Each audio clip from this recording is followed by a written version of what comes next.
Hello दोस्तों, मेरा नाम रिजवान। आप देख रहे हैं कलाम क्लासेस। तो आज के जो इस वीडियो में हम बात करने वाले हैं बायोलॉजी का अगला टॉपिक है। जो हमने एक टॉपिक कंप्लीट कर चुके हैं, डाइजेस्टिव सिस्टम। अब करेंगे रेस्पिरेटरी सिस्टम, जो मानव का श्वसन तंत्र है। देखो, रेस्पिरेटरी सिस्टम ये भी मैंने मार्क्स बता रखे हैं कि जो आपकी 7 नंबर की यूनिट है, जो जिसमें 4-5 चैप्टर है। श्वसन तंत्र है, पाचन तंत्र है, ऑक्सीजन तंत्र है, रक्त परिवहन तंत्र, उनके बारे में। तो ये भी क्या होता है, 7 नंबर है। आपका एक बड़ा सवाल इसमें से आ सकता है, ठीक है। वो मैं आपको लास्ट में बता दूंगा कौन सा बड़ा सवाल पूछा जाएगा जब ये चैप्टर खत्म होगा। अब हम बात करते हैं कि श्वसन तंत्र। सर क्या पढ़ेंगे आज हम? श्वसन प्रणाली बोल लो या श्वसन तंत्र बोल लो, जो रेस्पिरेटरी सिस्टम है। अब देखो, श्वसन सब तंत्र तो मैंने बताए रखा, आपको पीछे समझाया था। श्वसन क्या होता है ये सुनो मेरे बात में, ठीक है। कि जो ब्रीथिंग है, ब्रीथिंग होती क्या है?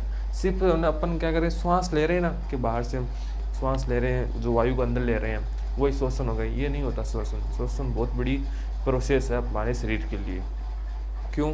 कि आपको पता है कि जीने के लिए, मतलब अगर अपने को जीना है तो भोजन की, पानी की आवश्यकता तो ही है, प्लस श्वास की भी आवश्यकता है। और एक तरह से मतलब हमारे भगवान का, अल्लाह का एक तोहफा मान लो कि जो श्वसन है उसके लिए एटीपी की आवश्यकता, ऊर्जा की आवश्यकता नहीं होती है। वरना अगर आवश्यकता होती तो आपको पूरे दिन खाना खाना पड़ता श्वसन के लिए। आपको पता है कि हर काम करने के लिए हमारे शरीर को ऊर्जा की आवश्यकता होती है। आपको बैठने के लिए, उठने के लिए, कोई भी काम करे तो ऊर्जा की आवश्यकता होती है, वो शरीर हमारा बनाता है। लेकिन श्वसन के लिए ऊर्जा की आवश्यकता इतनी नहीं होती है, ठीक है।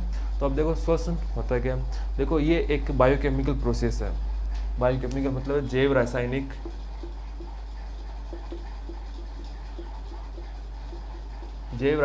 प्रोसेस है, प्रक्रिया है। कैसे सुनना कि जो इसमें क्या होगा कि हमारी जो शरीर की कोशिकाएं होती हैं वो भोजन का ऑक्सीकरण करती है। अब जो हमारी जो शरीर की कोशिकाएं हैं उन तक भोजन कैसे पहुंचा, ये हमने पाचन तंत्र में पढ़ लिया है कि जो हमने भोजन खाया था उसको ग्लूकोज में, मतलब छोटे छोटे अणुओं में तोड़ दिया। फिर ब्लड, जो रक्त है, रुधिर, उसने क्या किया था कि शरीर में जितनी भी कोशिकाएं, जो बिलियन सेल्स है, जो करोड़ों कोशिकाएं हैं, वहाँ तक उसने क्या किया था कि पहुँचा दिया था किसको? भोजन को। अब उस भोजन का जो ऑक्सीकरण क्या कौन करती है, ये याद रखना, जीवित कोशिकाएं, लिविंग सेल्स है ना हमारे शरीर की जितनी भी जीवित कोशिकाएं, वो क्या करती है? उस भोजन का ऑक्सीकरण करती है। अब उस ऑक्सीकरण के फलस्वरूप 3 पदार्थ बनते हैं। एटीपी बनती है, क्या बनती है कि एटीपी बनती है, प्लस जल बनता है, प्लस CO2 कार्बन डाइऑक्साइड, ये 3 बनते हैं। अब एक बात ध्यान रखना, मैं बता रहा हूँ, जल का, भोजन का ऑक्सीकरण किया जाता है, ग्लूकोज का ऑक्सीकरण। तो अब ऑक्सीकरण कर रहे हैं तो ऑक्सीकरण करने के लिए ऑक्सीजन की आवश्यकता होगी नहीं होगी? तो उसी ऑक्सीजन की आवश्यकता को पूर्ण करने के लिए श्वसन किया जाता है। जिस प्रकार मानव को प्यास लगता है तो प्यास के लिए वो क्या करता है? जल ग्रहण करता है। अगर उसको भूख लग रही है तो वो भोजन ग्रहण करता है। वैसे ही हमारे शरीर की जो कोशिकाओं में अगर ऑक्सीजन की कमी है, ऑक्सीजन कम पड़ रही है, ऑक्सीजन की आवश्यकता हो रही है, तो हमारा शरीर क्या करता है? उस ऑक्सीजन को पूर्ण करता है। किसकी सहायता से? वातावरण से अपने अंदर लेता है। और आपको पता है वातावरण में कितनी परसेंट? 21% क्या है? ऑक्सीजन है, जो भी क्या है कि फ्री में अवेलेबल है। कोई इसके लिए नहीं देना पड़ता, अपने को भुगतान नहीं करना पड़ता इसके लिए, ठीक है। तो श्वसन समझ में आ गया कि एक जैव रासायनिक बायोकेमिकल प्रोसेस है, जिसमें क्या होता है कि जो भोजन है, फूड है, ठीक है, जो ग्लूकोज है उसका ऑक्सीडेशन होता है, ऑक्सीकरण किया जाता है, और उसके फलस्वरूप 3 पदार्थ बनते हैं, एटीपी, जल और CO2। और वो ऑक्सीकरण हो रहा है तो उसके लिए O2 की आवश्यकता होगी, और वो O2 किसके द्वारा? श्वसन तंत्र द्वारा श्वसन कोशिकाओं तक पहुंचाई जाती है। अब देखो कि जो श्वसन है उसके प्रकार कौन कौन से? श्वसन 2 प्रकार का होता है, मैंने लिख रखा है, बाह्य श्वसन और आंतरिक श्वसन। सुनो इन दोनों के बारे में। बाह्य श्वसन का मतलब है कि जो भाई, आप वर्ड से समझ, नाम से समझ रहे हो, बाह्य श्वसन मतलब है कि इसमें क्या होता है कि ऑक्सीजन ली जाती है, ग्रहण की जाती है, श्वास ग्रहण की जाती है, वातावरण या पर्यावरण बोलो, प्लस हमारे जो फेफड़े हैं, या फिर तुम नाक बोल सकते हो, मुख बोल सकते हो, ठीक है, जिसके द्वारा हम ग्रहण कर रहे हैं, उनके बीच की प्रोसेस है। और भौतिक प्रक्रिया है, फिजिकल प्रोसेस है, ठीक है, भौतिक प्रक्रिया। इसमें क्या होता है कि हम क्या करेंगे, वातावरण से हम क्या करते हैं, ऑक्सीजन को ग्रहण किया जाता है, CO2 को बाहर छोड़ दिया जाता है, ठीक है। तो ऑक्सीजन को ग्रहण कर रहे हैं ठीक है। वातावरण की किसके मध्य क्रिया हो रही है, वातावरण पर्यावरण के मध्य क्रिया हो रही है, प्लस किसके मध्य, फेफड़े जो हमारे अंग है, श्वसन के अंग है, श्वसन तंत्र के अंग है, उनके मध्य हो रही है। तो ये क्या होता है, बाह्य श्वसन होता है। अब दूसरे देखो आंतरिक श्वसन, या इसको बोलते हैं कोशिकीय, कोशिकीय श्वसन। ये किसके मध्य होता है, ये होता है वायु कुपिका और हमारे रक्त के मध्य, रक्त की जो कोशिकाएं आरबीसी वगैरह उनके मध्य होता है। अब देखो आंतरिक या कोशिकीय श्वसन में क्या होता है कि जो हमने श्वसन तो अंदर तो ग्रहण कर ली, ठीक है, अंदर क्या होता है कि फेफड़ों के अंदर बहुत सारी वायु कुपिकाएं, लगभग 6 बिलियन 60 करोड़ वायु कुपिकाएं पाई जाती है प्रत्येक फेफड़े में, ठीक है। 2 फेफड़े होते हैं तो 12 बिलियन हो गए। तो वो वायु कुपिका क्या करती है, वो पहले जैसी होती है, उसमें क्या होती है, ऑक्सीजन बढ़ दी जाती है, जैसे गुब्बारा होता है ना, वैसे वो क्या होती है कि जैसे उसके अंदर श्वसन होती है वो फूल जाती है। अब उसमें क्या होता है कि ब्लड होता है, ये रक्त जाता है उसके पास में, जैसे मान लो ये कोई वायु कुपिका है, ठीक है, तो यहाँ पर क्या होता है, ये बहुत सारी जो अपनी रक्त वेसल से वाहिनी है, रक्त वाहिनी पाई जाती है, ठीक है।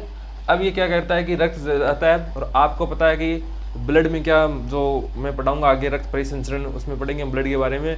आपको इतना तो पता ही होगा, 10th में पढ़ा होगा आपने कि आरबीसी में क्या होता है, हीमोग्लोबिन, जो ब्लड में आरबीसी और आरबीसी के अंदर हीमोग्लोबिन पाया जाता है, ब्लड में हीमोग्लोबिन पाया जाता है, ठीक है।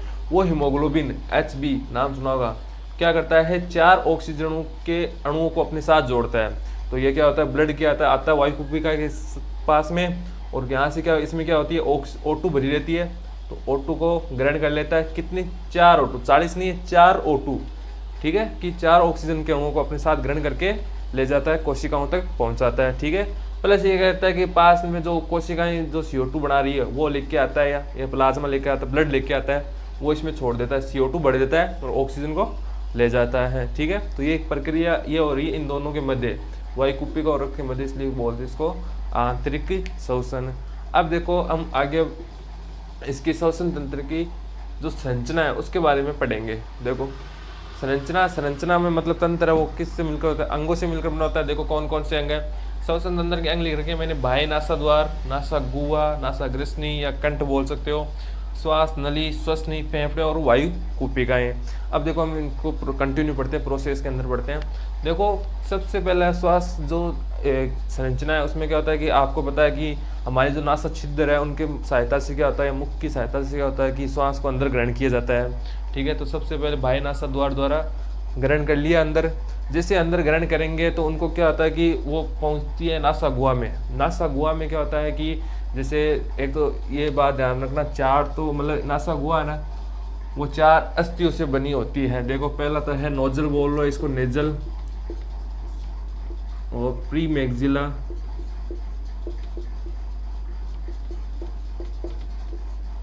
मैक्सिला और एथेमोइड। ये 4 अस्थियां अपने नासा गुहा का निर्माण करवाती है, ठीक है। कौन कौन सी, नेजल या नोजल, प्री मैक्सिला और मैक्सिला, ठीक है।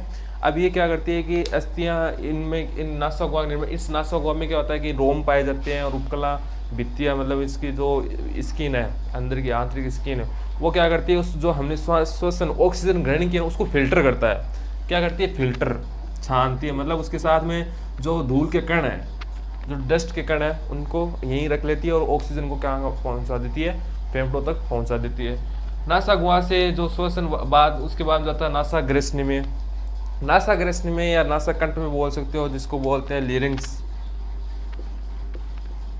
लेरिंग्स बोलते हैं, ठीक है। इसमें क्या होता है लेरिंग्स में कि जो नासा ग्रसनी उसमें जो एक तो स्वर रज्जु पाया जाता है, जो मानव का ध्वनि यंत्र बोलते हैं, हमारी आवाज़ निकल रही है तो स्वर रज्जु के कारण होता है। एक तो वो पाया जाता है, एक मैंने बताया था पाचन तंत्र में एपिग्लोटिस ढक्कन पाया जाता है, जो क्या करता है भोजन ग्रहण करते समय हमारी श्वास नली को बंद रखता है, और जब भोजन नहीं, अब जैसे नॉर्मल सिचुएशन में तो उसको ग्रास नल को बंद रखा है, ये पाया जाता है। एक तो इसमें क्या पाया जाता है, स्वर रज्जु, ध्वनि यंत्र प्लस एपिग्लोटिस।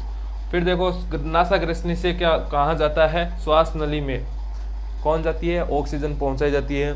श्वास नली में देखो कि क्या होता है कि एक सी शेप्ड उपास्थियां जो श्वास नली से एकदम अपनी संरचना में रहती है, खड़ी रहती है हमारे यहाँ पर, ठीक है, जो मैं डायग्राम दे रहा हूँ आप उसमें देख लेना। तो उसमें क्या होती है, शेष से उपास्थ्य उसको स्ट्रॉन्ग बनाए, उसको मजबूत खड़े हुए रखती है, मजबूत बनाए हुए रखती है। कौन रखती है? सी उपास्थ्य किसको? श्वास नली को। फिर देखो श्वास नली क्या होती है, एक लगभग एवरेज ये क्या होती है 12 सेंटीमीटर लंबी होती है, ठीक है। और ये भी क्या करती है कि कुछ वायु को शुद्ध करने का, और प्लस क्या होता है कि यहाँ पर टेम्परेचर को कंट्रोल किया जाता है। मतलब आपको पता है कि हमारे शरीर का टेम्परेचर थोड़ा हाई होता है, ठीक है।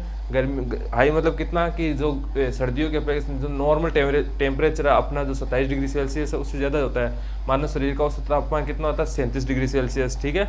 तो अब क्या होता है कि सर्दियों में अगर वायु अंदर हम श्वास ले रहे हैं तो वो ठंडी होगी, तो उस ठंडी को गर्म किया जाता है। यहाँ पर श्वास नली में क्या होता है कि वो जैसे जैसे आगे जाएगी उसको गर्म हो जाएगी वो, ठीक है, ताकि क्या हो आसानी से आगे जो गैस विनिमय प्रक्रिया है वो कंप्लीट प्रोसेस पूरी हो सके। और या फिर जो गर्म वायु है, जैसे गर्मी का मौसम है 50-55 डिग्री सेल्सियस तापमान तक होता है, तो वहाँ उसको क्या किया जाता है, थोड़ा ठंडा किया जाता है, ताकि जो गैस विनिमय प्रोसेस है वो आसानी से सरलतापूर्वक हो सके, ठीक है। तो ये श्वास नली। फिर देखो श्वास नली है ना वो आगे डिवाइड हो जाती है। देखो यहाँ पर देख लो, श्वास नली वो डिवाइड होती है प्राथमिक श्वसनी में, ठीक है। दो प्राथमिक श्वसनी मतलब दो फेफड़े होते हैं, जैसे ठीक है ये श्वास नली है, इधर तो ये श्वसनी बना लेगी, एक इधर बना लेगी, ठीक है, वाई शेप में। किस शेप में? ऐसे ये श्वास नली, ठीक है, दो प्राथमिक श्वसनी बनाएंगी, एक प्राथमिक श्वसनी ये, एक ये, ठीक है, ये हो गई श्वास नली। फिर देखो श्वसनी, यही होती है जो आगे डिवाइड होगी प्राथमिक श्वसनी, ये वाली छोटी वाली, और श्वसनी। इनमें यही कार्य होता है, सेम काम होता है कि फेफड़ों तक ऑक्सीजन पहुंचाने का। उसके बाद में देखो फेफड़े सबसे मेनली अपने मुख्य अंग है किसके? श्वसन तंत्र की। वो क्या है? फेफड़े। फेफड़ों में पूरा काम होता है। आपको पता है कि मानव शरीर में कितने फेफड़े दो फेफड़े पाए जाते हैं। जो इसमें क्या होता है, लेफ्ट वाला जो इधर वाला जिसमें हार्ट हृदय पाया जाता है, जिसकी गुहा में हृदय होता है, वहाँ वो क्या होगा, छोटा होगा। और जो राइट वाला हृदय जो फेफड़ा है वो बड़ा होता है साइज के अंदर। और इनको घेरे हुए कौन रखती है? पसलियों को पंजर पाया जाता है। पसलियाँ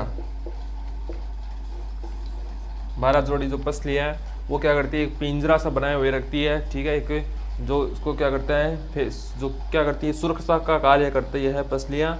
किसकी? फेफड़ों की सुरक्षा का कार्य कौन करता है? पसलियाँ करती है। जो पर्सल उसको पंजर बोलते हैं, पिंजर बोलते हैं, ठीक है। ये तो हो गया इसकी संरचना। और प्लस देखो यहाँ पर मैंने लिख रखा है कि फुफ्फुस आवरण प्लूरा, जो फेफड़ों के बाहर आवरण पाया जाता है, जो उसको घेरे हुए रखता है, उनकी संरचना उसकी भित्ति बनाने का कार्य करता है, प्लूरा बोलते हैं उसको, याद रखना, फुफ्फुस आवरण। अब देखो प्रत्येक फेफड़ों के अंदर है ना, फेफड़े ने एक तरह से मान लो वायु कुपिकाएं पाई जाती है, गुब्बारे जैसी संरचना। मैंने बताया था अभी थोड़ी देर पहले, जैसी संरचना या गुब्बारे जैसी, ठीक है। कितनी होती है? प्रत्येक फेफड़े में 6 बिलियन वायु कुपिकाएं, 60 करोड़ वायु कुपिकाएं पाई जाती है एक फेफड़े में। तो दो फेफड़े में कितनी हो गई? 12 बिलियन, मतलब 120 करोड़। कितनी? 120 करोड़ वायु कुपिकाएं पाई जाती है। अब देखो फेफड़ों में क्या होती है कि श्वास नली प्रवेश करती है श्वसनी के रूप में, ठीक है। डायग्राम में देख लेना आप। प्राथमिक श्वसनी के रूप में, प्राथमिक श्वसनी क्या होती है, डिवाइड हो जाती है किसमें? द्वितीय श्वसनी के रूप में, देख लो आप। फिर श्वसनिकाएं रूप में, ठीक है। द्वितीय श्वसनी किसमें? श्वसनिकाएं में। जैसे ये ऐसे मान लो, ये श्वास नली, ये फिर श्वसनी, फिर ये आगे ऐसे डिवाइड होती जाएगी, फिर ये डिवाइड होती जाएगी, ये भी डिवाइड हो रही है, ये भी डिवाइड हो रही है, ये भी डिवाइड हो रही है, ये भी डिवाइड, मतलब एक तरह से जैसे पेड़ की जो शाखाएं होती हैं वो डिवाइड होती हैं, वैसे डिवाइड होता जाता है, ठीक है। पेड़ की शाखाओं का रूप ले लेती है। फिर अंतःश्वसनिका, फिर लास्ट में वायुकुपिका। जो अंतःश्वसनिका है वो वायुकुपिका में खुलती है, ठीक है। ये हो गया फेफड़ा। फिर फेफड़े में बहुत सारी वायुकुपिकाएं होती है, जिनका मतलब व्यास, एक वायुकुपिका का व्यास कितना होता है? 0.2 माइक्रोमीटर mm, ठीक है, जो मिलीमीटर होता है, ठीक है। फिर देखो कि इसकी त्रिज्या कितनी हो गई? 0.1 mm हो गई, ठीक है। किसकी? वायुकुपिका की। वायुकुपिका ही क्या करती है? गैस विनिमय। किसका मेन काम कौन करती है? वायुकुपिका ही करती है गैस विनिमय का काम। मतलब ऑक्सीजन तो ट्रांसफर करती है ब्लड में, और CO2 को ग्रहण करती है, फिर उस CO2 को बाहर छोड़ दिया जाता है। जैसे आप अंदर सांस लेते हो तो ऑक्सीजन जाएगी, वायुकुपिका जैसे गुब्बारा फूलता है वैसे फूल जाएगी। उन गुब्बारे के मतलब जो उनकी भित्ति होती है वायुकुपिका, उसकी जो उपकला भित्ति पाई जाती है, उसके टच में कौन रहती है? रक्त वाहिनियाँ। वो रक्त क्या करता है, उस वाहिनियों में क्या होती है, ऑक्सीजन जो CO2 आती है कोशिकाओं की सहायता से, CO2 को खाली कर दिया जाता है किसमें, वायुकुपिका में, प्लस ऑक्सीजन भर ली जाती है और ये कार्य होता है गैस विनिमय। ठीक है, ये इसकी हो गई संरचना।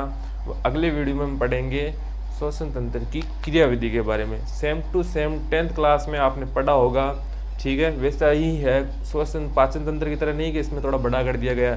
सेम जो 10th क्लास में आपने पढ़ा वो यही है, सिर्फ एक टॉपिक है, एक जो हेडिंग है श्वसन संबंधी आयतन, वो थोड़ा अलग है। बाकी आप जो क्रियाविधि भी सेम है, संरचना भी आपने मेरे ख्याल से अगर आपको 10th सही ढंग से पढ़ा है तो याद होगी कि हमने पढ़ा था साइंस के अंदर, मतलब आपने पढ़ा होगा इन संरचना इनके बारे में। ठीक है, तो अगले हम वीडियो बात करेंगे इसकी क्रियाविधि, किसकी, रेस्पिरेटरी सिस्टम की मैकेनिज्म के बारे में। थैंक यू, देखते रहिए कलाम क्लास।